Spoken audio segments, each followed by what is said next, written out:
Dear students, स्वागत है आप सभी का आपके अपने इस यूट्यूब चैनल पर, जहां आज हम लोग क्लास 10th के फिजिक्स को पढ़ना स्टार्ट करेंगे और वो भी एकदम जीरो लेवल से। यानी कि मैं आप सभी को सबसे पहले बताऊंगा कि साइंस क्या है, साइंस के फादर कौन है, साइंस के कौन कौन से ब्रांचेज होते हैं। उसके बाद हम लोग जानेंगे कि फिजिक्स क्या है, उसके फादर कौन है और फिजिक्स के कौन कौन से ब्रांचेज होते हैं। और इसके बाद हम लोग एक उसका ब्रांच ऑप्टिक्स, जो कि क्लास 10th के पहले चैप्टर से संबंधित है, वो हम लोग जानेंगे कि ऑप्टिक्स क्या है, उसके फादर कौन है। और फिर लाइट के बारे में जानेंगे कि लाइट क्या है, लाइट के अकॉर्डिंग जो है ऑब्जेक्ट के जो टाइप्स होते हैं उनके बारे में जानेंगे। इसके बाद हम बात करेंगे रिफ्लेक्शन का, कि रिफ्लेक्शन क्या होता है, और फिर रिफ्लेक्शन के टाइप हो गया, रिफ्लेक्शन के लिए जो रूल है वो सब देखेंगे। और रिफ्लेक्शन से संबंधित कुछ टर्म्स होते हैं जिनको कि हम लोग इस वीडियो लेक्चर में हम लोग समझेंगे। तो चलिए बिना देर किए और बिना समय गंवाए हम लोग स्टार्ट करते हैं अपने वीडियो को। और सबसे पहले हम बात करते हैं साइंस।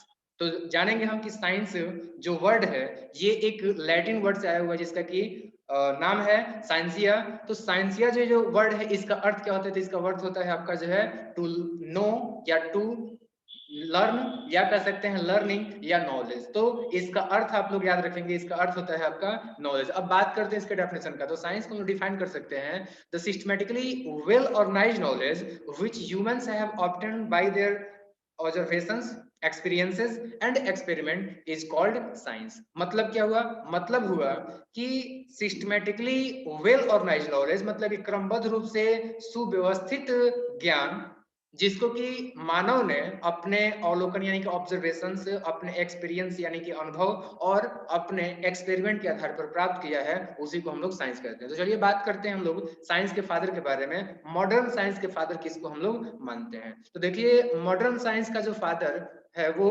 गैलीलियो गैलीली को हम लोग मानते हैं। और अगर वही बात करते हैं हम लोग एंशिएंट साइंस के फादर, तो वो हम लोग जो है थेल्स को मानते हैं। इसके बाद हम बात करेंगे साइंस के डिफरेंट डिफरेंट ब्रांचेस का। तो देखिए, साइंस के जो चार मेन ब्रांच होते हैं, और पहला है आपका नेचुरल साइंस, जिसमें कि हम लोग नेचर से संबंधित जो भी बातें हैं उनका स्टडी करते हैं।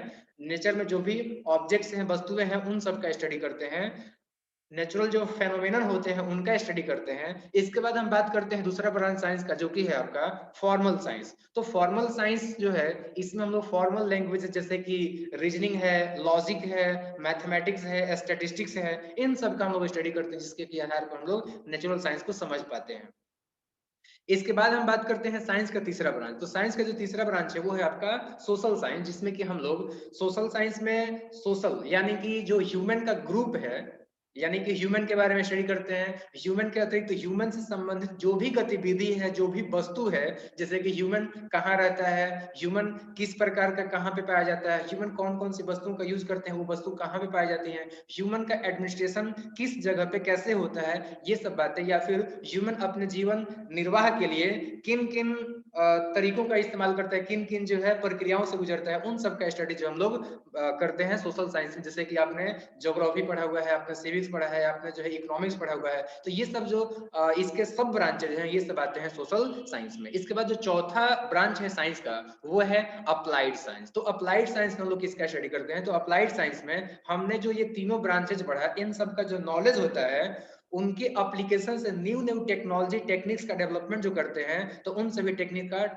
टेक्नोलॉजी का जो डेवलपमेंट का स्टडी अप्लाइड साइंस में किया जाता है। जैसे मान लीजिए कि आपने जो है मैथमेटिक्स पढ़ा, और मैथमेटिक्स के अकॉर्डिंग जो है आप कुछ जो है इंजीनियरिंग का कार्य कर रहे हैं, जैसे कि आप किस चीज को बना रहे हैं, जैसे कि आपका मोटरसाइकिल हो गया, ठीक है, या बिल्डिंग्स हो गया। तो ये सब जो इंजीनियरिंग है ये आता है अप्लाइड साइंस में। या फिर आपने नेचुरल साइंस में लिविंग बींग्स के बारे में पढ़ा हुआ है, केमिस्ट्री में जो है कुछ केमिकल्स का स्टडी किया हुआ है। और लिविंग थिंग्स में जो भी मिसबिहेव हो रहा है, किसी प्रकार कोई डिजीज है, तो उसके लिए जो आप मेडिसिन डेवलप कर रहे हैं, तो ये मेडिसिन का डेवलपमेंट अप्लाइड साइंस में हम लोग स्टडी करते हैं। यानी कि मेडिकल साइंस अप्लाइड साइंस का ब्रांच हो जाता है। चलिए हम इनमें बात करते हैं नेचुरल साइंस का। तो देखिए, नेचुरल साइंस को हम लोगों ने दो भागों में बांटा है, एक है फिजिकल साइंस और दूसरा है आपका बायोलॉजिकल साइंस। तो बात करते हैं कि फिजिकल साइंस क्या होता है और बायोलॉजिकल साइंस क्या होता है। देखिए, फिजिकल साइंस में हम लोग जो है जो नॉन लिविंग थिंग्स होते हैं उनका स्टडी करते हैं। और बायोलॉजिकल साइंस में अगर बात करेंगे तो इसमें हम लोग जो है ऐसी वस्तुओं का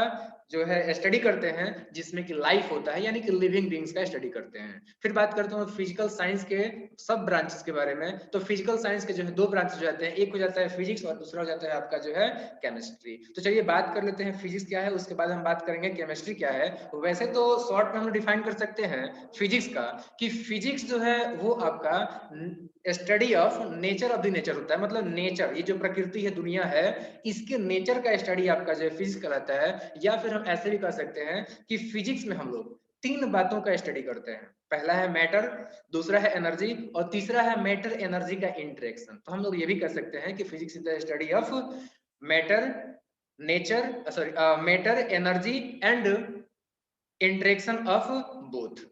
ठीक है, चलिए बात करते हैं हम लोग केमिस्ट्री का। तो केमिस्ट्री क्या होता है?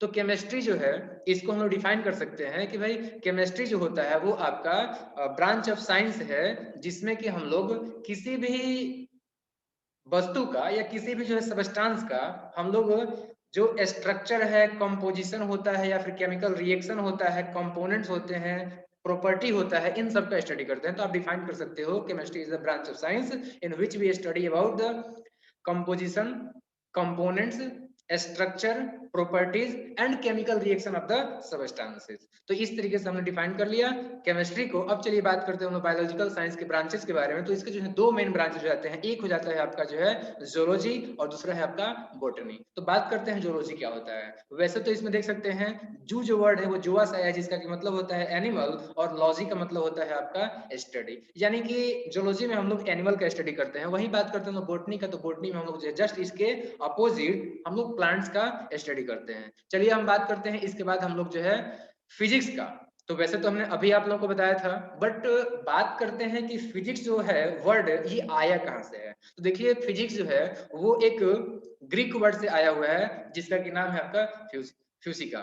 इसके बारे में हम बात करते हैं, पहले डिफाइन डेफिनेशन इसका बात करते हैं। देखिए इसको हम डिफाइन कर सकते हैं कि the branch of science which deals with the study of matter, energy and there interaction is called physics. अब बात करते हैं ये किस वर्ड से आया हुआ है। तो ये अभी मैंने बताया था कि ये जो है एक ग्रीक वर्ड फ्यूसिका से मिलकर बना हुआ है जिसका कि अर्थ होता है आपका नेचर, यानी कि जाहिर सी बात है इसमें हम लोग जो है नेचर का स्टडी करेंगे। और इस तरीके से इसको हम डिफाइन कर सकते हैं कि physics is the study of nature of the nature, या ऐसे भी कह सकते हैं कि study of nature of the nature is called physics. तो ये शॉर्ट डेफिनेशन था, और एक और मैंने आप लोगों को जो डेफिनेशन बता दिया है जो कि दोनों के दोनों ही आपने जो आपके जो है अपने आप में एकदम सटीक आंसर है, या कह सकते हैं सटीक आपके डेफिनेशन है। चलिए हम इसके बाद बात करते हैं फादर ऑफ मॉडर्न जो है फिजिक्स कौन है। यहाँ पर जो है साइंस गलती से टाइपिंग हो गया है, तो चलिए हम सुधार लेते हैं, उसके बाद हम आपको बताते हैं। तो यहाँ पर जो है गलती से जो टाइपिंग हो गया था साइंस, उसको हमने चेंज कर दिया फिजिक्स। तो फिजिक्स, मॉडर्न फिजिक्स के जो फादर हैं वो आपके गैलीली हैं, ये आपको याद रखना है। अगर आपसे पूछा जाता है मॉडर्न साइंस के फादर कौन है, तब भी आप बताएंगे गैलीलियो गैलीली। अगर आपसे पूछा जाता है कि मॉडर्न फिजिक्स के फादर कौन है, तब भी आप बताएंगे गैलीलियो गैलीली, क्योंकि इन्होंने जो है फर्स्ट टाइम जो साइंटिफिक आपके जो है मेथड्स होते हैं ना, उनको इन्होंने एक्सप्लेन किया था। तो इसी वजह से जो हम लोग ये मानते हैं कि ये जो मॉडर्न साइंस है ये गैलीलियो गैलीली का ही देन है। चलिए इसके बाद हम बात करते हैं फिजिक्स के ब्रांचेस के बारे में। तो फिजिक्स के वैसे तो दो मेन ब्रांच होते हैं। देखिए फिजिक्स के अगर हम लोग बातें करें तो बहुत सारे जो है ब्रांच हो जाते हैं, बट मेनली इसको जो है हम लोग दो ब्रांचेस में डिवाइड कर सकते हैं। एक ब्रांच है क्लासिकल फिजिक्स और दूसरा है आपका मॉडर्न फिजिक्स। तो बात करते हैं क्लासिकल फिजिक्स क्या है और मॉडर्न फिजिक्स क्या है। तो क्लासिकल फिजिक्स में हम लोग बता सकते हैं कि क्लासिकल फिजिक्स जो है ये फिजिक्स का वो पार्ट है जो कि आपका 20th सेंचुरी से पहले का है, मतलब कि 1900 एडी से पहले का जो फिजिक्स है उसको हम बोलते हैं क्लासिकल फिजिक्स। और इनमें जो है मेनली अगर हम बात करते हैं कि क्या स्टडी करते हैं, तो इसमें जो हम लोग एनर्जी है, मोशन है, फोर्स है, इन सभी बातों के बारे में जो है स्टडी करते हैं। और दूसरा है आपका जो 20th सेंचुरी यानी कि 1900 एडी के बाद का जो फिजिक्स है, मतलब फिजिक्स में जो भी डेवलपमेंट हुए हैं वो सब हम लोग जो है मॉडर्न फिजिक्स के अंतर्गत पढ़ते हैं। तो चलिए हम बात करते हैं अब क्लासिकल फिजिक्स के डिफरेंट जो ब्रांचेस हैं उनके बारे में। तो पहला है हमारा मैकेनिक्स, और मैकेनिक्स में अगर हम बात करते हैं तो मैकेनिक्स में हम लोग जो है स्टडी करते हैं मोशन का। फोर्स का बात करते हैं, ठीक है। तो मैकेनिक्स आप लोग याद रखें कि मोशन से संबंधित जो भी हम स्टडी करते हैं वो आता है आपका जो है क्लासिकल फिजिक्स के मैकेनिक्स ब्रांच के अंतर्गत। इसके बाद दूसरा जो ब्रांच है वो है आपका ऑप्टिक्स। तो ऑप्टिक्स में हम लोग जो है लाइट का स्टडी करते हैं। और तीसरा है आपका साउंड एंड वेव मोशन। तो साउंड एंड वेव मोशन के अंतर्गत हम लोग जो है वेव की स्पीड के बारे में स्टडी करते हैं, साउंड के प्रोडक्शन के बारे में स्टडी करते हैं, ट्रांसमिशन ऑफ साउंड के बारे में भी स्टडी करते हैं, यानी कि प्रोपेगेशन के बारे में स्टडी करते हैं। फिर बात करते हैं चौथा जो हमारा ब्रांच है क्लासिकल फिजिक्स का, हीट एंड थर्मोडायनेमिक्स डायनेमिक्स। तो इसमें हम लोग क्या स्टडी करते हैं, जैसा कि आप नाम से ही देख पा रहे हैं हीट एंड थर्मोडायनेमिक्स। तो इसमें हम लोग जो है हीट का स्टडी करते हैं और हीट के प्रोसेस, हीट का जो है ट्रांसमिशन या फिर जो है उसमें उसके काम में मतलब उसके फंक्शन में जो भी चेंजेस होते हैं, बदलाव होते हैं, उन सब का स्टडी हम लोग करते हैं हीट एंड थर्मोडायनेमिक्स में। इसके बाद पांचवा जो हमारा ब्रांच है वो है आपका इलेक्ट्रोमैग्नेटिज्म। तो इलेक्ट्रोमैग्नेटिज्म में हम लोग जो है इलेक्ट्रोमैग्नेटिक रेडिएशन का स्टडी करते हैं। इसके अतिरिक्त इलेक्ट्रिक करंट या फील्ड और मैग्नेटिक फील्ड के इंटरेक्शन का भी स्टडी हम लोग इसी ब्रांच में करते हैं। इसके बाद जो है हम बात करेंगे मॉडर्न फिजिक्स का। तो मॉडर्न फिजिक्स का जो पहला ब्रांच है वो है आपका एटॉमिक फिजिक्स। तो एटॉमिक फिजिक्स के अंतर्गत हम लोग एटम और उसके जो रेडिएशंस होते हैं उन सब के इंटरेक्शन का स्टडी करते हैं। फिर बात करते हैं दूसरा ब्रांच क्या है, तो वो है न्यूक्लियर फिजिक्स, जिसमें कि हम लोग न्यूक्लियस का स्टडी करते हैं। और न्यूक्लियस जो पार्टिकल्स होते हैं, न्यूक्लियस और न्यूक्लियर जो पार्टिकल्स होते हैं ना, उनके इंटरेक्शन का स्टडी हम लोग न्यूक्लियर फिजिक्स में करते हैं, कहते हैं। यानी कि हम डिफाइन कर सकते हैं nuclear physics is the branch of modern physics in which we study about the structure of nucleus and interaction of nuclear particles.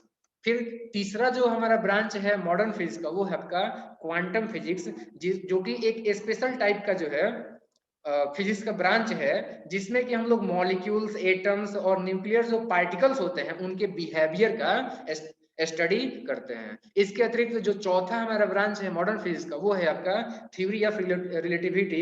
यानी कि आपने जो आइंस्टीन का वो जो फॉर्मूला देखा है ना, E = mc², तो सिंपल सी बात यही है कि आप याद रखेंगे कि थ्योरी ऑफ रिलेटिविटी में हम लोग जो है स्पेसिफिक प्रिंसिपल ऑफ रिलेटिविटी का जो है स्टडी करते हैं, जो कि आपका आइंस्टीन के द्वारा दिया गया था, जिसको हम दुनिया का सबसे तेज व्यक्ति मानते हैं। और इसमें जो हम लोग स्पेस, टाइम, वेलोसिटी का जो रिलेशन है, इन सब के बारे में हम लोग स्टडी करते हैं। तो याद रखिएगा थ्योरी ऑफ रिलेटिविटी जो ब्रांच है मॉडर्न फिजिक्स का, इसमें हम लोग स्पेस, टाइम और वेलोसिटी यानी कि मोशन का जो रिलेशन है उनके बारे में स्टडी करते हैं। इसके बाद हम बात करते हैं पांचवा ब्रांच। तो पांचवा जो हमारा ब्रांच है मॉडर्न फिजिक्स का वो है कॉस्मोलॉजी एंड स्पेस एक्सप्लोरेशन। तो बात करते हैं कॉस्मोलॉजी का। देखिए कॉस्मोलॉजी के अंतर्गत हम लोग जो है डिफरेंट टाइप के जो आकाश में सेलेस्टियल बॉडीज होते हैं उनके ओरिजिन, उनके स्ट्रक्चर, उनके जो मूवमेंट के बारे में स्टडी करते हैं। वहीं अगर हम बात करते हैं स्पेस एक्सप्लोरेशन के बारे में, तो इसमें जो हम लोग आर्टिफिशियल जो सैटेलाइट यानी कि जो मैन मेड सैटेलाइट्स होते हैं जिनको हम लोग जो है अंतरिक्ष में मतलब कि स्पेस में जो है लॉन्च करते हैं, तो उस लॉन्च का स्टडी करते हैं। और साथ ही जो है जो सैटेलाइट हम लोग बनाते हैं उनका भी स्टडी हम लोग स्पेस एक्सप्लोरेशन में ही करते हैं। और लास्ट ब्रांच है मॉडर्न फिजिक्स का वो है आपका मेसोस्कोपिक फिजिक्स। जैसा कि आप नाम से समझ रहे हैं, मेसो का मतलब होता है मिडिल, मतलब इंटरमीडिएट। तो मेसोस्कोपिक जो फिजिक्स होता है, ब्रांच है आपका मॉडर्न फिजिक्स का, इसमें हम लोग कंडेंस मटेरियल्स के, कंडेंस मैटर के जो है इंटरमीडिएट लेंथ का स्टडी करते हैं। जैसे कि एग्जांपल तौर पर अगर बात करते हैं तो क्वांटिटी ऑफ एटम्स को जो हम लोग नैनो स्केल पे, और जो आपके दूसरे जो मटेरियल्स होते हैं उन सभी को जो हम लोग माइक्रोमीटर्स में जो है मेजर करते हैं और स्टडी करते हैं। तो इस तरीके से हमने देखा फिजिक्स के डिफरेंट डिफरेंट ब्रांचेस के बारे में, और उन ब्रांचेस के भी ब्रांचेस का हमने स्टडी किया, ताकि जो है फर्दर जो हायर क्लासेस हैं उन सभी क्लासेस में हम जो भी टॉपिक्स पढ़ें तो हमें ये समझ में आ पाए कि वो किस ब्रांच का जो है हम बातें पढ़ रहे हैं। चलिए अब हम बात करते हैं ऑप्टिक्स। चूंकि मैं अभी आप लोगों को जो है ऑप्टिक्स पढ़ाने वाला हूं, इसलिए हम बात करेंगे ऑप्टिक्स क्या है। तो ऑप्टिक्स को हम डिफाइन कर सकते हैं the branch of physics which deals with the propagation, nature and behaviour of the light is called optics. मतलब ऑप्टिक्स जो है वो फिजिक्स का एक ऐसा ब्रांच है जिसमें हम लोग लाइट के प्रोपेगेशन, मतलब लाइट का जो है चलने की प्रक्रिया, उसका नेचर और उसके बिहेवियर का स्टडी करते हैं। अब बात करेंगे हम लोग कि मॉडर्न ऑप्टिक्स के फादर किसको माना जाता है। तो मॉडर्न ऑप्टिक्स का फादर एक मुस्लिम साइंटिस्ट इब्न अल हेदम को जो है माना जाता है, जिनका कि दूसरा नाम अगर बात करेंगे और आप यहाँ पे डायग्राम उनका देख सकते हैं, इनका दूसरा नाम है आपका अलहेजन। तो अलहेजन या फिर इब्न अल हेदम, या इनका एक तीसरा भी नाम है अल बसरी। अल बसरी इनको क्यों कहा जाता है? क्योंकि ये जो है इराक का एक सिटी है जिसका नाम है अल बसरा। तो अल बसरा में इनका जन्म हुआ था अलहजेन का। तो इस साइंटिस्ट इब्न अलहेदम बोलिए या फिर जो है अलहजेन बोलिए, तो इनका जन्म अल बसरा इराक के एक सिटी में हुआ था, इसलिए इनका एक और नाम है अल बसरी। तो ये तीन नाम आपको याद रखने हैं जो कि मॉडर्न ऑप्टिक्स के फादर माने जाते हैं। अब चलिए हम बात करते हैं ऑप्टिक्स का। तो देखिए ऑप्टिक्स के दो ब्रांचेस हो जाते हैं, एक हो जाता है आपका ज्योमेट्रिकल ऑप्टिक्स, और ज्योमेट्रिकल ऑप्टिक्स अगर बात करेंगे तो इसमें जो है ये इमेज फॉर्मेशन से संबंधित है। यानी कि ज्योमेट्रिकल ऑप्टिक्स में हम लोग डिफरेंट इमेज कैसे बनते हैं, कहां पर बनता है, किस प्रकार का उसका नेचर होता है, ये सब बातें जो हम लोग अध्ययन करते हैं। अब इसमें देखिए याद रखिएगा कि ज्योमेट्रिकल ऑप्टिक्स में हम लोग लाइट को एक रे के रूप में जो है ट्रीट करेंगे।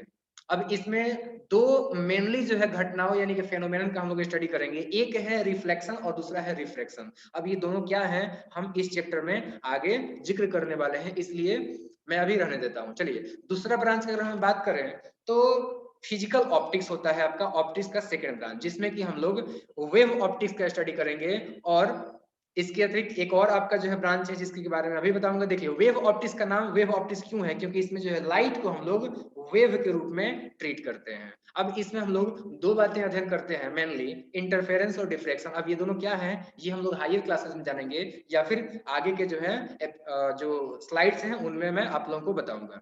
दूसरा जो ब्रांच था वो था आपका क्वांटम ऑप्टिक्स। तो क्वांटम ऑप्टिक्स में हम लोग जो है लाइट को फोटोन, जो कि आपका जो है एनर्जी का एक फॉर्म है, मतलब लाइट का जो एक फॉर्म है, इसके बारे में हम मतलब इस लाइट को जो हम लोग फोटोन के रूप में ट्रीट करके और फिर स्टडी करेंगे। इसमें अगर बात करेंगे एग्जांपल कहां पर जो है इसका यूज होगा, फोटोन को जो हम लोग लाइट को फोटोन के रूप में हम लोग कहां पर स्टडी करेंगे, तो ये कुछ एग्जांपल आप लोग याद रखिएगा। फोटो इलेक्ट्रिक इफेक्ट जब हम लोग पढ़ेंगे, या फिर रमन इफेक्ट पढ़ेंगे, या फिर लेजर का जब बात करेंगे, तो वहां पर हम लोग लाइट को फोटोन के रूप में ट्रीट करेंगे। तो इस तरीके से आपने देखा ऑप्टिक्स क्या है। ऑप्टिक्स के जो दो ब्रांचेज हैं ज्योमेट्रिकल और फिजिकल, इसमें ज्योमेट्रिकल में हम लोग लाइट को जो है किसके रूप में यानी कि रे के रूप में ट्रीट करते हैं, जबकि फिजिकल ऑप्टिक्स में या तो हम लोग वेव के रूप में या फिर फोटोन के रूप में जो है ट्रीट करते हैं।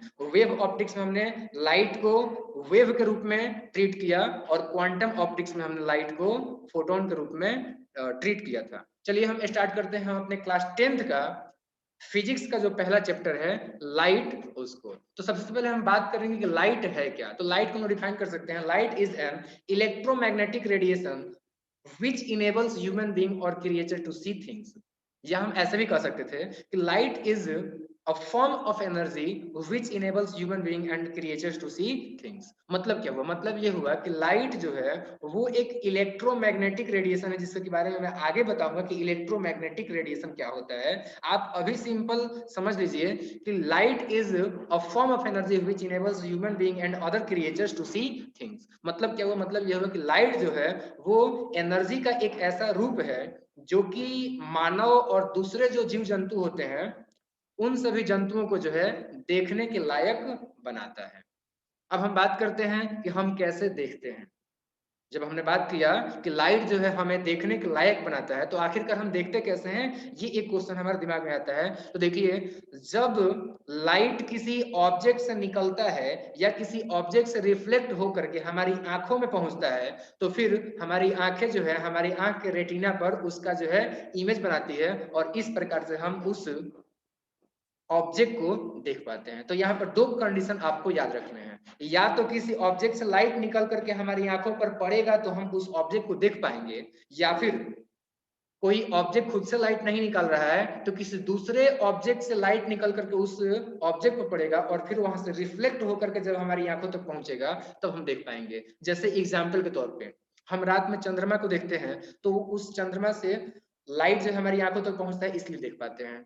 हम कैंडल के फ्लेम को देख पा रहे हैं, ठीक है, तो ये इसलिए देख पा रहे हैं क्योंकि उस कैंडल के फ्लेम से निकला हुआ जो लाइट है वो हमारी आंखों तक पहुंचता है। और जैसे फॉर एग्जांपल आप अपने मोबाइल के स्क्रीन को देख पा रहे हो, ये इसलिए देख पा रहे हो क्योंकि आपके मोबाइल के स्क्रीन से लाइट निकलकर आपके आंखों पर पहुंच रहा है, इसलिए आप मोबाइल के स्क्रीन पर जो भी लिखे हुए जो है लेटर हैं उसको आप देख पा रहे हैं। और आप अपने हाथों को इसलिए देख पा रहे हैं क्योंकि लाइट कहीं से आ रहा है और आपके हाथों पर पड़ रहा है और हाथों पर से रिफ्लेक्ट होकर के आपकी आंखों में पड़ रहा है, इसलिए आप अपने हाथों को देख पा रहे हैं। तो उम्मीद करता हूं कि ये आपको समझ में आ गया है कि हम लोग कैसे जो है वस्तुओं को देखते हैं। चलिए अब इसके बाद बात करते हैं हम लोग लाइट के प्रॉपर्टीज के बारे में। तो पहली बात आपको याद रखनी है कि लाइट जो है वो आपका एक इलेक्ट्रोमैग्नेटिक रेडिएशन है, मतलब कि ये इलेक्ट्रिकल और मैग्नेटिक दोनों प्रकार के जो है जो प्रॉपर्टी होते हैं वो शो करता है। दूसरी बात ये है कि ये एक नॉन मैकेनिकल वेव है। तो ये दोनों बातें आपको याद रखनी है प्रॉपर्टी ऑफ लाइट के बारे में। लाइट जो होता है वो इलेक्ट्रोमैग्नेटिक रेडिएशन है और दूसरा ये कि ये आपका जो है नॉन मैकेनिकल वेव है। अब नॉन मैकेनिकल वेव क्यों है ये आपको समझना बहुत ही इंटरेस्टिंग है, जरूरी है। देखिए लाइट जो है ये आपका मीडियम में भी मूव कर सकता है और अगर कोई मीडियम नहीं रहता है तब भी मूव कर सकता है, मतलब वैक्यूम में भी ये प्रोपेगेट होता है, इसीलिए इसको हम लोग नॉन मैकेनिकल वेव कहते हैं। क्योंकि मैकेनिकल तो वो होता है ना जिसके कि चलने के लिए आपको जो है एक मीडियम की जरूरत होती है, but light doesn't need a medium to propagate, so this is called non mechanical wave. Next बात करते हैं इसका प्रॉपर्टी। तो लाइट जो है ये हमेशा ही एक जो इलेक्ट्रिक और मैग्नेटिक ऑसिलेशंस होते हैं, मैं आगे आप लोगों को समझाऊंगा। तो इलेक्ट्रिक और मैग्नेटिक जो ऑसिलेशंस होते हैं इनके परपेंडिकुलर जो डायरेक्शन होता है उसी में प्रोपेगेट करता है। जैसे कि आप यहाँ पर देख सकते हैं, यहाँ पर देखिए आपने जो है बिजली को देखा होगा, आपने एसी भी पढ़ा होगा छोटे छोटे क्लासों में, मतलब अल्टरनेटिंग करंट। तो वहां पे आपने क्या देखा है, अल्टरनेटिंग करंट में आपने देखा है कि इसका जो वेव होता है ये आपका ऊपर जाता है, फिर आपका जो है नीचे आता है, फिर आपका ऊपर जाता है और नीचे आता है। इस तरीके से आप देख पा रहे हैं कि अपवर्ड एंड डाउनवर्ड डायरेक्शन में जो है आपका ये वेव जो है आपका मतलब ऑसिलेट करता है। तो इसका ऑसिलेशन आप देख सकते हैं ऊपर और नीचे है। जैसे कि यहाँ पर देख सकते हैं, यहाँ पर क्या है, ये जो आपका नीचे के डायरेक्शन में, और यहाँ पर अगर बात करेंगे तो यहाँ पर आपका जो है ऊपर के डायरेक्शन में है। यहाँ पर इस पॉइंट पे देखिए, यहाँ पे इसका डायरेक्शन क्या है ऑसिलेशन का, तो यहाँ पर जो है आपका देख सकते हैं ऊपर है, जबकि यहाँ पर बात करेंगे तो यहाँ पर जो है नीचे की तरफ में आपका जो इलेक्ट्रिक वेव है इसका ऑसिलेशन का डायरेक्शन है। चलिए अब बात करते हैं लोग मैग्नेटिक फील्ड के बारे में। तो मैग्नेटिक जो फील्ड होते हैं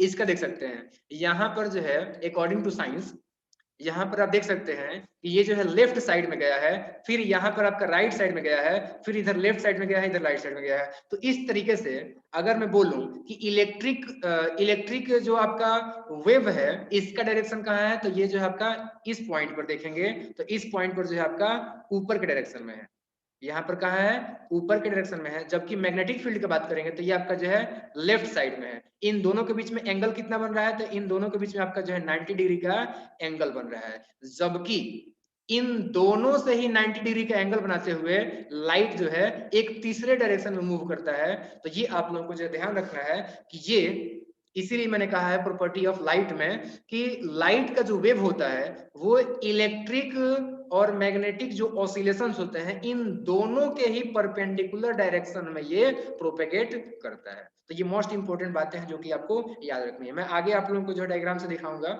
जैसे कि आप यहाँ पे देख सकते हैं, देखिए यहाँ पर रेड कलर वाले को देखिए, रेड कलर वाला जो है ये आपका इलेक्ट्रिक वेव है, जो कि आप देख सकते हैं कि ऊपर नीचे करके आपका जो है आगे की तरफ में प्रोपेगेट कर रहा है। ठीक है, दूसरा वहीं आप देख सकते हैं यहाँ पर कि जो आपका मैग्नेटिक फील्ड है या मैग्नेटिक वेव है, ये देख सकते हैं कि लेफ्ट राइट फिर लेफ्ट फिर राइट फिर लेफ्ट फिर राइट, इस तरीके से आपका जो है मूव कर रहा है। तो यहाँ पर देखिए मैग्नेटिक फील्ड जो कि लेफ्ट राइट है, और जो आपका इलेक्ट्रिक फील्ड है जो कि ऊपर नीचे है, इन दोनों के बीच में एंगल कितना बन रहा है, तो इन दोनों के बीच में आपका जो एंगल बन रहा है वो बन रहा है 90 डिग्री का, यानी कि एक दूसरे से ये परपेंडिकुलर है।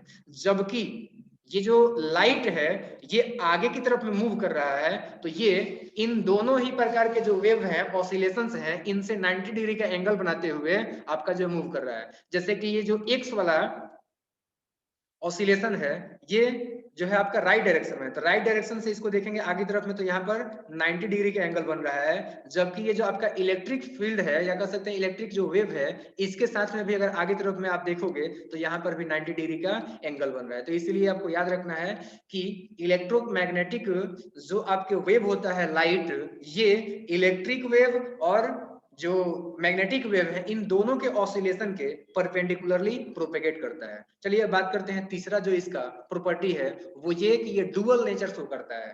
डुअल नेचर शो करने का मतलब क्या हुआ कि ये वेव के जैसा ही ट्रीट होता है और पार्टिकल के जैसा भी आपका ट्रीट करता है। तो इसलिए हम लोग बताएंगे कि light has dual nature, wave like nature, also particle like nature. Next बात करते हैं हम लोग, ये जो लाइट है ये हमेशा ही आपका स्ट्रेट लाइन में मतलब सिंगल, कोई अगर होमोजीनस मीडियम रहता है तो उस मीडियम में लाइट जो है हमेशा स्ट्रेट डायरेक्शन में प्रोपेगेट करता है, और इसलिए इसको हम क्या कहते हैं, तो इसलिए इसको जो हम लोग बोलते हैं रेक्टिलिनियर प्रोपेगेशन करता है लाइट, या कह सकते हैं कि लाइट स्ट्रेट लाइन में प्रोपेगेट करता है। लाइट के इस प्रॉपर्टी को हम लोग कहते हैं रेक्टिलिनियर प्रोपेगेशन। चलिए नेक्स्ट बात करते हैं। नेक्स्ट है कि लाइट का जो स्पीड होता है वो नियर अबाउट 3 × 10⁸ मीटर पर सेकेंड होता है वैक्यूम में या फिर एयर में। नेक्स्ट है इसका जो वेवलेंथ होता है, मतलब जो विजिबल लाइट है, तो विजिबल लाइट का जो वेवलेंथ होता है वो होता है आपका 400 नैनोमीटर टू 800 नैनोमीटर, या कह सकते हैं 4000 एंगस्ट्रॉम टू 8000 एंगस्ट्रॉम। इसके बाद लास्ट इसका एक और प्रॉपर्टी याद रखिएगा कि ये जो हमने विजिबल लाइट के वेवलेंथ देखा था, उस विजिबल लाइट के जो है कॉरेस्पॉन्डिंग जो फ्रीक्वेंसी होता है वो होता है आपका 7.5 इंटू 10⁻14 हर्ट्ज से लेकर के 3.75 इंटू 10⁻14 हर्ट्ज। तो इस तरीके से हमने देखा लाइट क्या है, हम कैसे देखते हैं और इसका प्रॉपर्टी क्या होता है। इसके बाद हम बात करते हैं ऑब्जेक्ट के टाइप्स का। तो ऑब्जेक्ट के दो टाइप्स होते हैं, पहला है लुमिनस और दूसरा है नॉन लुमिनस। लुमिनस ऑब्जेक्ट क्या होता है, तो लुमिनस ऑब्जेक्ट को हम डिफाइन कर सकते हैं, the object which emits light is called luminous object. मतलब ऐसा वस्तु जो लाइट निकालता है अपने अंदर से प्रोड्यूस करता है, ठीक है, उसको बोलते हैं हम लोग लुमिनस ऑब्जेक्ट। जैसे जलता हुआ बल्ब है वो एक लुमिनस ऑब्जेक्ट है, जलता हुआ कैंडल है वो एक लुमिनस ऑब्जेक्ट है, सन है लुमिनस ऑब्जेक्ट है। दूसरा है आपका non luminous object. Non luminous object क्या होते हैं, तो नॉन लुमिनस ऑब्जेक्ट ऐसे ऑब्जेक्ट जो कि लाइट इमिट नहीं करते हैं उनको हम बोलते हैं नॉन लुमिनस ऑब्जेक्ट। जैसे कि मान लो आपका हाथ है, ये बेंच है, इसके अतिरिक्त आपका जो है आपका कॉपी हो गया, कलम हो गया, जिसमें से कि कोई लाइट नहीं निकल रहा है, वो सारा आ जाएगा आपका जो है नॉन लुमिनस ऑब्जेक्ट में। तो लुमिनस के अकॉर्डिंग ऑब्जेक्ट टू टाइप्स के होते हैं। इसके बाद हम बात करते हैं या फिर कह सकते हैं कि लाइट इमिटिंग कैपेसिटी के अकॉर्डिंग लाइट ऑब्जेक्ट जो है दो टाइप के होते हैं। अब हम बात करेंगे लाइट सोर्स क्या होता है। तो anything that give up light is called light source. मतलब कोई भी चीज जो कि लाइट गिव अप करता है, मतलब निकालता है, देता है, उसको बोलते हैं हम लोग लाइट सोर्स। जैसे कि सन हमें जो है लाइट देता है, हम लोग आग जलाते हैं तो आग का जो फ्लेम होता है वो हमें लाइट देता है, तो वो आपका कहलाएगा लाइट सोर्स। बल्ब क्या है, लाइट सोर्स है। इसके बाद हम बात करते हैं लाइट रे क्या होता है। तो लाइट रे का हम डेफिनेशन बता सकते हैं, the straight line path along which light travels in a medium is called light रे। मतलब क्या होगा, एक ऐसा सीधा रेखा या सरल रेखा, या कह सकते हैं कि एक ऐसा सरल रेखीय पाथ, मतलब पथ या रास्ता, मार्ग, जिससे हो करके लाइट जो है किसी मीडियम में ट्रेवल करता है, उसको बोलते हैं हम लोग लाइट रे। और इसको जो हम लोग एरो मार्क से रिप्रेजेंट करते हैं, जैसे कि आप स्क्रीन पर देख सकते हैं एरो मार्क। इसके बाद हम बात करेंगे लाइट बीम क्या होता है। तो लाइट बीम को हम लोग डिफाइन कर सकते हैं, a bundle of light rays is called a beam of light और लाइट बीम। मतलब बहुत सारी लाइट रेज का एक जो बंडल होता है, एक जो गुच्छा होता है, एक जो आपका झुंड होता है, उसको हम बोलते हैं बीम ऑफ लाइट या फिर लाइट बीम। इसके बाद हम बात करते हैं लाइट बीम के टाइप्स के बारे में। तो देखिए लाइट बीम के जो है तीन टाइप्स होते हैं, जिसमें से कि पहला है आपका पैरेलल बीम। तो पैरेलल बीम क्या होता है, पैरेलल बीम को हम डिफाइन कर सकते हैं, the light beam in which all light rays travel parallel to each other is called parallel beam. जैसा कि आप देख सकते हैं यहाँ पर ये जितने भी लाइट रे आप देख रहे हैं एक दूसरे से इक्वो डिस्टेंटली मतलब पैरेलल ये जो है आपके ट्रेवल कर रहे हैं, तो ये सभी जो रे हैं, मतलब यहाँ पर हमने 5 रे दिखाया है, ये पांचों रे का जो एक ग्रुप बन रहा है, एक बंडल बन रहा है, ये कहलाएगा आपका पैरेलल बीम। दूसरा है आपका लाइट बीम का टाइप कन्वर्जेंट बीम। तो जानते हैं कन्वर्जेंट बीम क्या होता है, इसको हम डिफाइन कर सकते हैं, when light rays coming from many directions meet at a point और come closer to meet at a point, the bundle of those light rays is called convergent beam. मतलब क्या हुआ, मतलब ये हुआ कि अगर बहुत सारी रे अलग अलग डायरेक्शन से किसी बिंदु पर मिलती हैं या फिर एक दूसरे से नजदीक आती हैं ताकि किसी बिंदु पर मिले, तो ऐसी लाइट रेज का जो बंडल होता है उसको हम बोलते हैं कन्वर्जेंट बीम। जैसा कि आप इस डायग्राम में देख सकते हैं, यहाँ पर हमने 3 लाइट रे को दिखाया है और तीनों लाइट रे जो है एक दूसरे से एक पॉइंट पर मिल रही है, इसलिए तीनों लाइट रेज का जो बंडल है ये कहलाएगा कन्वर्जेंट बीम। या हम ऐसे भी कह सकते हैं कि देखिए ये तीनों जो लाइट रेज हैं ये एक दूसरे के नजदीक आ रही हैं ताकि एक बिंदु पर मिल सके, तो इन तीनों ही लाइट रेज का जो बंडल है उसको हम कहेंगे कन्वर्जेंट बीम। चलिए बात करते हैं हम लोग लाइट बीम का जो तीसरा टाइप है डाइवर्जेंट बीम, उसके डेफिनेशन का। तो हम डिफाइन कर सकते हैं डाइवर्जेंट बीम को, when light rays coming from a point of a light source move away from each other, the bundle of those light rays is called divergent beam of light। मतलब क्या हुआ, मतलब ये हुआ कि किसी लाइट सोर्स के एक बिंदु से आने वाली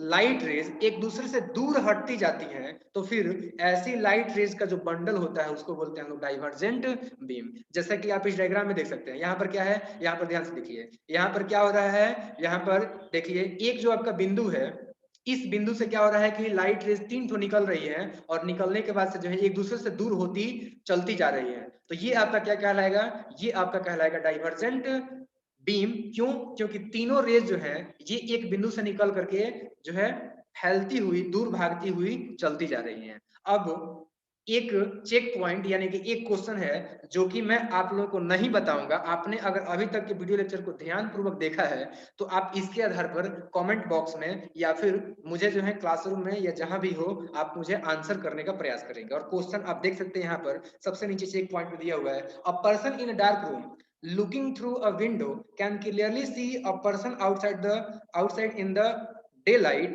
whereas the person outside cannot see the person inside, explain why। मतलब यहाँ पे क्वेश्चन ये है कि अगर कोई व्यक्ति किसी रूम में है और वो विंडो से बाहर किसी एक दिन का जो लाइट होता है उसमें खड़े व्यक्ति को देख रहा है, तो वो अंदर का व्यक्ति बाहर के व्यक्ति को बहुत ही क्लियरली देख लेता है, लेकिन बाहर के व्यक्ति अंदर के व्यक्ति को नहीं देख पाता है। ऐसा क्यों, ये आपको बताने हैं, ये आपके लिए क्वेश्चन है। चलिए अब हम बात करते हैं अगले पॉइंट की तरफ, और अगला हमारा जो पॉइंट है वो है कि क्या होता है जब लाइट किसी एक सरफेस पर पड़ता है, इंसिडेंट होता है।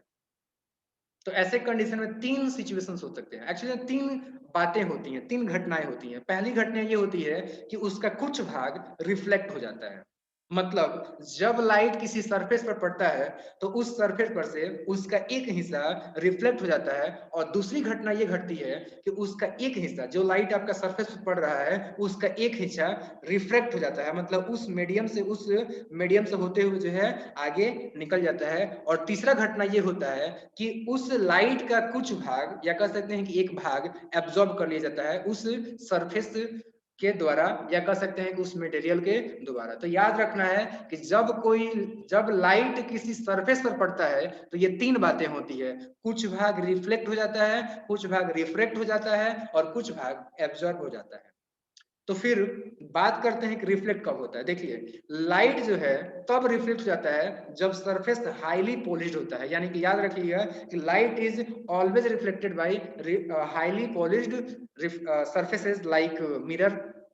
तो जो भी हाईली पॉलिश्ड सरफेसेस होते हैं उनसे लाइट को रिफ्लेक्ट कर दिया जाता है, जबकि अगर ट्रांसपेरेंट मीडियम रहता है तो ऐसे कंडीशन में क्या होता है कि वो पार्शियली रिफ्रैक्ट हो जाता है, यानी कि ट्रांसपेरेंट है तो कुछ भाग आपका जो है वो मतलब लाइट जो है अपने रास्ते से थोड़ा बहुत इधर उधर बेंड होगा और हो करके उस ट्रांसपेरेंट मीडियम से गुजर जाएगा। तो ये बातें आपको याद रखनी है कि रिफ्रैक्ट कब होता है और रिफ्लेक्ट कब होता है। चलिए अब इसके बाद हम बात करते हैं रिफ्लेक्शन ऑफ लाइट कि रिफ्लेक्शन होता क्या है। अभी हमने बात किया था रिफ्लेक्शन का, रिफ्रैक्शन का, एब्जॉर्प्शन का, तो हम बात करते हैं रिफ्लेक्शन ऑफ लाइट क्या है। इसको हम डिफाइन कर सकते हैं कि जब लाइट किसी दो मीडियम को सेपरेट करने वाले सरफेस पर पड़ता है, जैसे कि आप देख सकते हैं यहाँ पे डायग्राम में, जब लाइट दो मीडियम को सेपरेट करने वाला ये जो सरफेस है, इस सरफेस पर पड़ता है, तो पड़ने के बाद से क्या होता है कि उस लाइट का एक हिस्सा जिस मीडियम से वो लाइट आया हुआ है उसी मीडियम में लौट जाता है, बाउंस बैक कर जाता है। इसी को बोलते हैं हम लोग रिफ्लेक्शन ऑफ लाइट। यानी कि आप डिफाइन कर सकते हैं, when light is incident on a surface separating two media, a part of light is bounced back to the medium from which it came. This is called reflection of light. तो इस तरीके से हम लोग reflection का जो है definition देखा कि लाइट किसी सरफेस पर पड़ने के बाद से अगर उसी मीडियम में लौट जाता है तो इसी को बोलते हैं रिफ्लेक्शन ऑफ लाइट। अब बात करेंगे हम लोग इसके जो है रिफ्लेक्शन से संबंधित दो बातें जो आपको याद रखनी है हमेशा। पहला ये कि रिफ्लेक्शन का जो मैं आगे लॉ पढ़ाने वाला हूं, ये कर्व सरफेस और प्लेन सरफेस दोनों के लिए एप्लीकेबल होगा। मैं अभी इसके जस्ट बाद बताऊंगा कि लॉ ऑफ रिफ्लेक्शन क्या होते हैं। और दूसरा ये कि लाइट जो है वो किसी एक बहुत ही लेस डेंस मीडियम के द्वारा रिफ्लेक्ट किया जा सकता है। जैसे कि आपने कभी कभी देखा होगा कि जब आप वाटर में डाइविंग कर रहे होते हैं तो आपका जो है इमेज उस लेस डेंस मीडियम यानी कि वाटर के जरिए बना दिया जाता है, उसके सरफेस की तरह बनाया जाता है इमेज। तो इसलिए हम लोग बता सकते हैं कि life can be reflected back from a less dense medium. तो ये दो नोट आपको याद रखने हैं। जैसे कि यहाँ पर मैंने नोट ये क्यों दिया, देखिए यहाँ पर हमने जो सरफेस लिया है, इस सरफेस में आप देख सकते हैं कि ये जो आपका सरफेस है ये आपका प्लेन है। और इसके बाद मैं बताऊंगा नियम के बारे में कि जो आपके रिफ्लेक्शन का जो नियम है वो हम समझाएंगे किस पर। तो हम लोग जो है यहाँ पर हमारे दिमाग में इमेज बन जाता है हमेशा ही प्लेन सरफेस का, इसीलिए मैंने यहाँ पर नोट करवा दिया कि सिर्फ और सिर्फ प्लेन सरफेस नहीं बल्कि कर्व सरफेस से भी आपका रिफ्लेक्शन ऑफ लाइट का अप्लाई होता है, मतलब वहां पर ये जो है अप्लाई होता है। अब बात करते हैं हम लोग इंसिडेंट रे क्या होता है, और उसके बाद हम बात करेंगे जो है नियम क्या होते हैं। क्योंकि इन सभी जो है टर्म्स को अगर हम नहीं समझेंगे तो फिर हमें जो है reflection of law of reflection हमें नहीं समझ में आने वाला है। तो इंसिडेंट रे क्या होता है, तो इंसिडेंट रे को हम लोग डिफाइन कर सकते हैं कि जब कोई एक जो प्लेन सरफेस होता है उस पर कोई अगर रे लाई करता है तो उसी को हम बोलते हैं इंसिडेंट रे। यानी कि हम डिफाइन कर सकते हैं और रे lying on a surface is called incident ray. जैसा कि आप इस डायग्राम में देख सकते हैं रे पड़ रहा है मिरर पर, तो ये क्या कहलाएगा, देखिए यहाँ पर रे जो है आपका ये इंसिडेंट हो रहा है, मतलब कि आपका जो है लाई कर रहा है मिरर पर, तो ये कहलाएगा इंसिडेंट रे। दूसरा हम बात करते हैं रिफ्लेक्टेड रे का। तो अभी आपने देखा था जो ये जो इंसिडेंट हुआ था रे, अब ये टकराने के बाद से उसी मीडियम में वापस लौट जाता है, तो ये कहलाता है आपका रिफ्लेक्टेड रे। तो इसको डिफाइन कर सकते हैं, the ray return back to the same medium after striking on a smooth surface like mirror is called reflected ray. जैसा कि एक बार फिर से रिपीट करता हूं, इंसिडेंट रे इस मिरर में पड़ गया, पड़ने के बाद ये टकरा के लौट रहा है, तो इसी को हम बोलेंगे रिफ्लेक्टेड रे। नेक्स्ट हम बात करते हैं नॉर्मल का। तो नॉर्मल को हम डिफाइन कर सकते हैं, the imaginary line perpendicular to the surface at the point of incidence is called normal। जैसा कि देखिए यहाँ पर ये जो आपका इंसिडेंट रे मिरर से जिस पॉइंट पर स्ट्राइक किया मतलब कि टकराया, उस पॉइंट को हम बोलते हैं द पॉइंट ऑफ इंसिडेंस। तो इस इंसिडेंट पॉइंट पर अगर हम लोग इस प्लेन के परपेंडिकुलर एक लाइन ड्रॉ करते हैं, इमेजिनरी लाइन, तो इसी लाइन को हम बोलेंगे क्या, नॉर्मल। तो नॉर्मल का आप लोग डेफिनेशन याद रखिएगा, the imaginary line perpendicular to the surface at the point of incidence is called normal. उम्मीद करता हूं कि ये बातें आपको तीनों ही पॉइंट क्लियर है। चलिए अब बात करते हैं दो एंगल। पहला है एंगल ऑफ इंसिडेंस। तो एंगल ऑफ इंसिडेंस को हम डिफाइन कर सकते हैं, the angle between normal and incident ray is called angle of incidence. एक बार फिर से रिपीट करता हूं, the angle between the normal and incident ray is called angle of incident and it is denoted by I. And next है angle of reflection. तो angle of reflection को हम define कर सकते हैं, the angle between the normal and reflected ray is called angle of reflection. जैसा कि आप देख पा रहे हैं यहाँ पे, ये हो गया आपका नॉर्मल और ये है आपका रिफ्लेक्शन रे। इन दोनों के बीच का जो एंगल है इसी को हम क्या बोलेंगे, इन दोनों के बीच का जो एंगल है इसी को बोलेंगे हम लोग angle of reflection and it is denoted by small r। और we can say that angle of reflection is represented by angle R. तो इस तरीके से हमने देखा angle of incidence and angle of reflection.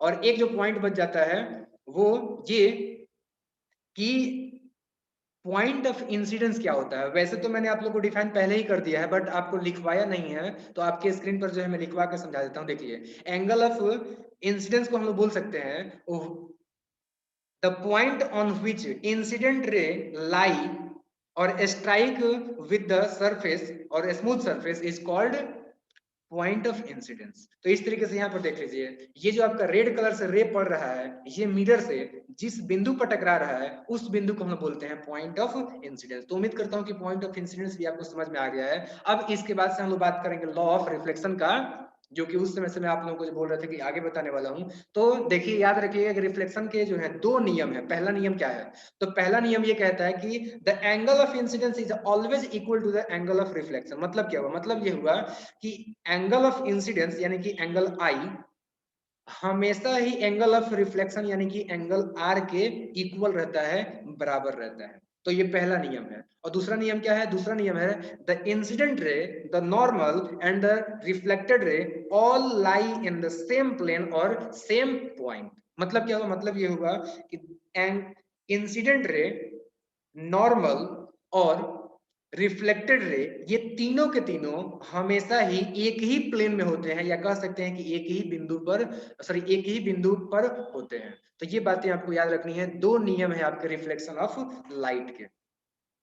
एक था कि angle of incidence and angle of reflection दोनों बराबर होता है, और दूसरा था कि इंसिडेंट रे, रिफ्लेक्टेड रे और नॉर्मल, ये तीनों एक ही पॉइंट या एक ही प्लेन में होते हैं। चलिए, अब इसके बाद हम बात करते हैं रिफ्लेक्शन के टाइप के बारे में। तो याद रखिएगा, रिफ्लेक्शन के जो है दो टाइप्स होते हैं। पहला है एस्पेक्युलर या फिर रेगुलर रिफ्लेक्शन, और दूसरा है आपका जो है, अच्छा बात कर लेते हैं एस्पेक्युलर या रेगुलर रिफ्लेक्शन क्या होता है, इसके डेफिनेशन का। तो हम लोग बता सकते हैं कि reflection of light by smooth surfaces are called regular और एस्पेक्युलर रिफ्लेक्शन। मतलब यहाँ पे आपने जो देखा था ना, यहाँ पे एक जो प्लेन सरफेस था, यहाँ से जो रिफ्लेक्शन हो रहा था, इसको हम क्या बोलेंगे? इसको हम बोलेंगे रेगुलर और एस्पेक्युलर रिफ्लेक्शन। और दूसरा क्या हो जाएगा? तो दूसरा आपका हो जाएगा डिफ्यूज्ड और इरेगुलर रिफ्लेक्शन। तो बात करते हैं डिफ्यूज्ड और इरेगुलर रिफ्लेक्शन क्या होता है। तो अगर आपका जो सरफेस है वो इरेगुलर है, जैसे मान लीजिए कि कुछ इस तरीके से है, तो इस तरीके से, तो इस पर से जो आपका रिफ्लेक्शन होगा ना, जैसे मान लीजिए कि यहाँ पर कोई पड़ रहा है तो ये आपका इधर जाएगा, यहाँ जो पड़ेगा वो भी आपका इधर जाएगा, जबकि यहाँ पड़ेगा वो इधर जाएगा, ठीक है, जो यहाँ पड़ेगा वो इधर जाएगा, जबकि जो रे यहाँ पड़ेगा वो रे आपका टकरा के इधर जाएगा। तो इस तरीके से देख रहे हैं कि डिफरेंट डिफरेंट डायरेक्शन में यहाँ पर जो है मतलब पैरेलल, या कह सकते हैं कि रेगुलर। तो parallel incident ray after striking with the irregular surfaces reflects in many direction or different direction. This is called diffused or irregular reflection. तो इसको हम लोग सिंपल कैसे डिफाइन कर देंगे? तो सिंपल आप डिफाइन कर दीजिएगा, reflection of light by diffused or irregular surfaces are called diffused or irregular reflection। यहाँ पर जो है मिस्टाइप हो गया है, मैं इसको सुधार देता हूँ, उसके बाद से जो है आपको समझाता हूँ। तो हमने जब जो कि जैसा कि अभी मैंने आप लोगों को बताया था डिफ्यूज्ड और इरेगुलर रिफ्लेक्शन का, कि reflection of light by irregular और डिफ्यूज्ड और rough surfaces are called diffused या फिर इरेगुलर रिफ्लेक्शन। तो ये बातें आप लोगों को याद रखनी है। आज हम लोग यहीं तक पढ़ेंगे, बाकी जो बातें हैं वो हम लोग आगे पढ़ेंगे। जो डिफरेंट डिफरेंट आपके सरफेसेस होते हैं, जैसे कर्व सरफेस होता है, प्लेन सरफेस होता है, उसके द्वारा जब रिफ्लेक्शन होता है तो उसका क्या नेचर होता है, इमेज क्या होता है, इमेज कैसे बनता है, नेचर क्या होता है, ये तमाम बातें जो हम लोग अगले स्लाइड में पढ़ेंगे, अगले वीडियो लेक्चर में बात करेंगे। अभी आपके लिए 3 और बहुत ही इंटरेस्टिंग क्वेश्चन है, जो कि आप लोगों को कमेंट सेक्शन में या फिर दूसरे मीडियम के थ्रू हमें जो है आंसर करना है। पहला क्वेश्चन देखते हैं। पहला क्वेश्चन है, each of this diagram numbered 1, 2 and 3 is suppose to show two different rays being reflected from the same point on the same, which are correct and which are incorrect? ये आपका first question है। और यहाँ पर देखिए पहला आपका जो डायग्राम यहाँ पर देख लिया आपने, दूसरा डायग्राम ये रहा, तीसरा डायग्राम ये है। अब हम बात करते हैं दूसरे क्वेश्चन का। तो आपको इन तीनों में बताने हैं कि कौन सा आपका करेक्ट है और कौन सा आपका जो है इनकरेक्ट है, जो रिफ्लेक्ट हुआ है सेम जो है आपका डायरेक्शन में, सॉरी सेम मीडियम में, या फिर जो है आपका नहीं हुआ है इसके अकॉर्डिंग। तो नियम जो आपका हमने बताया था लॉ ऑफ रिफ्लेक्शन, उसके अकॉर्डिंग आप लोग यहाँ पे जो है चेक कर सकते हैं। अब बात करते हैं दूसरा क्वेश्चन का। दूसरा क्वेश्चन है two mirrors make an angle of 120 degree with each other. A ray incident on a mirror M1 at an angle of 65 degree to the normal. Find the direction of the ray after it is reflected from mirror 2.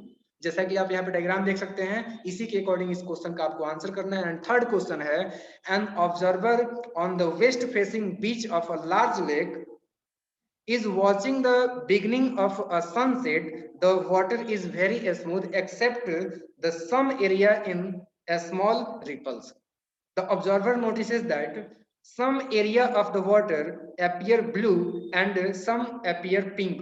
Why does the water appear to be different color in different areas? ये आपको जो है बताने। तो इस तरीके से आपको मैंने पहले का एक और यहाँ पर 3 कुल मिलाकर 4 क्वेश्चन दिया है। और उम्मीद करता हूँ कि सारे टॉपिक आपको अच्छे से मैं समझा पाया। इस वीडियो लेक्चर को अंत तक देखने के लिए बहुत बहुत धन्यवाद। Thank you very much again and again.